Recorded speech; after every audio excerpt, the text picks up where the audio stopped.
Davos పర్యటనలో AP బృందం busy ఉంది. పెట్టుబడులే లక్ష్యంగా మంత్రి లోకేష్ పారిశ్రామికవేత్తలతో సమావేశమవుతున్నారు. మూడో రోజు టెమోసెక్ హోల్డింగ్స్ తో భారత్ హెడ్ రవి లాంబోతో లోకేష్ భేటీ అయ్యారు.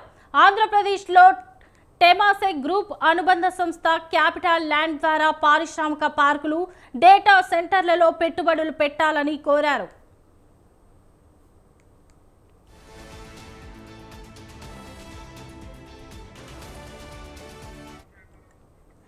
విశాఖ, తిరుపతిలో కమర్షియల్ స్పేస్ ఏర్పాటు చేయడంతో పాటు పారిశ్రామిక క్లస్టర్లలో ఆర్ఈఐటీ విధానంలో మౌలిక సదుపాయాలను అభివృద్ధి చేయాలని విజ్ఞప్తి చేశారు.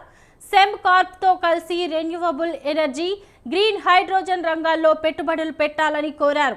విశాఖ, తిరుపతిలో సెమోటెక్ టెలిమీడియా ద్వారా డేటా సెంటర్లు, డేటా సెంటర్ పార్కుల ఏర్పాటుకు సహకరించాలని చెప్పారు.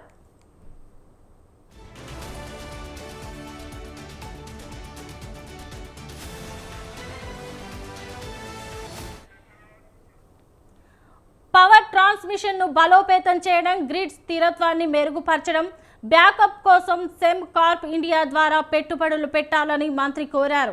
2028 నాటికి క్యాపిటల్ ల్యాండ్ ద్వారా భారత రియల్ ఎస్టేట్ రంగంలో పెట్టుబడులను రెట్టింపు చేయాలని అనుకుంటున్నట్లు రవి లాంబా వెల్లడించారు. ఏపీ ప్రభుత్వ ప్రతిపాదనపై సహచరులతో చర్చించి నిర్ణయం తీసుకుంటామని పేర్కొన్నారు.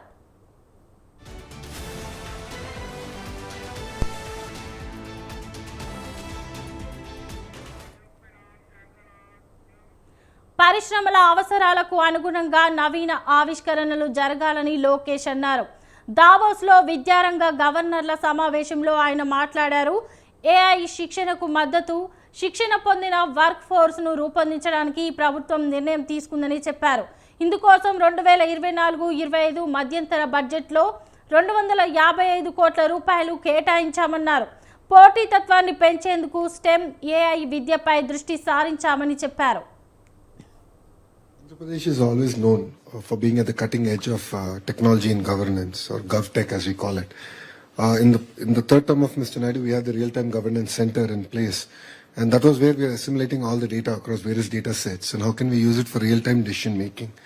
But now with AI arriving, I think it can fundamentally transform governance, and I'll give you a few examples of what we are doing. First one is education. From being a passive learner to an active learner in the classroom.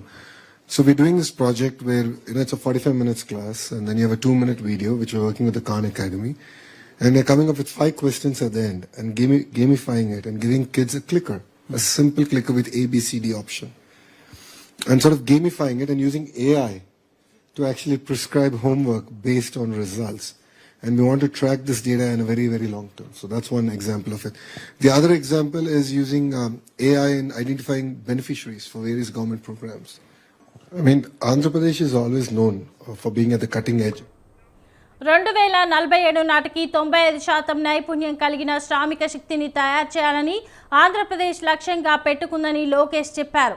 విస్తృత ఉపాధి కల్పన, సౌకర్యవంతమైన work force మోడల్తో నిరంతర up skilling కార్యక్రమాలు ఏర్పాటు చేసి రాష్ట్రాన్ని global talent హబ్గా తీర్చిదిద్దాలనే లక్ష్యాన్ని నిర్దేశించుకున్నామని మంత్రి వివరించారు.